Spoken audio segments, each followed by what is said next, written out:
Hey Room Fighters, it's Wednesday, it's Sarah, and I literally just, finished reading Till We Have Faces by C.S. Lewis. Till We Have Faces is a retelling of the myth of Cupid and Psyche, so if you like Greek mythology, probably enjoy this book. If you don't, I enjoy Greek mythology, but it's not something I'm super into. Much more of a Welsh mythology person. Yeah. You might still enjoy it.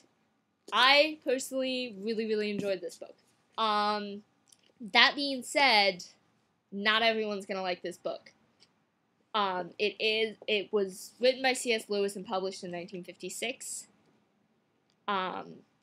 If you've ever read anything by C.S. Lewis, even Chronicles of Narnia, you know that he does have a kind of an older style of writing than what we would have today. And this is not Narnia Lewis. This is much more of an adult level of prose. So,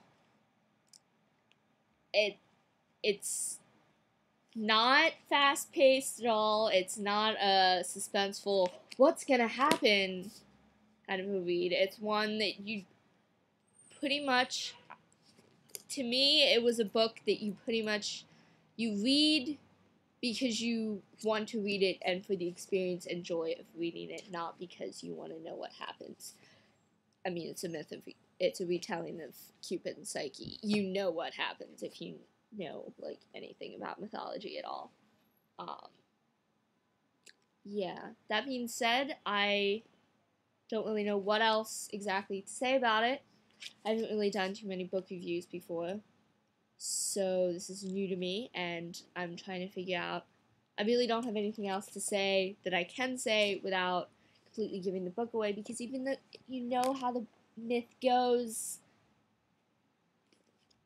it's told from Psyche's older sister's point of view, and it's changed somewhat from the original myth. It's a retelling, not just a rewriting, I guess. I don't know if that makes sense. But, yeah, so it is a little bit different. You start out at the beginning thinking you know how it's going to go, and then it ends up going a little bit different. So, don't want to spoil that. So anyway, just in summary, I really enjoyed this book. It was very difficult for me to get through it, though. I didn't think I was going to be able to get through it in time, but I did. Yay. And if you like mythology, or C.S. Lewis, or Inkling literature at all, you will like this book. It also, the mythology in it has a lot of a fantasy type feel to it, even though it's based in our world. It's set in a fictional kingdom of Glome, but it references Greece, rather, a lot. Well, it does talk about the language of Greek. But anyway, it's very much a book that's not so much about the plot, but about the clashing of two different worldviews and everything. So if you enjoy that kind of thing, and you're okay with the prose, especially if you really like that kind of style of writing, then you should read it. Like I said, I had difficulty getting through that in a week.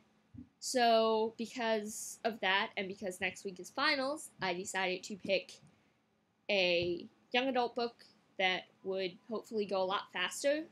Actually, I'm not sure if this is technically counted as young adult or older children's Harry Potter level, although basically Harry Potter is whatever level. And this book, I haven't read it yet, but it seems to be kind of a thing like that where it can be enjoyed by anyone. But it's Inkheart by Cornelia Funk. I'm not sure if I'm pronouncing her name right. If anyone knows how to pronounce it, let me know in the comments if you can, so that I don't say completely wrong and look like an idiot next week's video. But yeah, I've been wanting to read this book for a really long time, ever since I saw the movie. Which, I mean, I enjoyed the movie. It wasn't amazing, but it did succeed in making me want to read this book. So I'm finally going to do that. And Katie, I will see you tomorrow.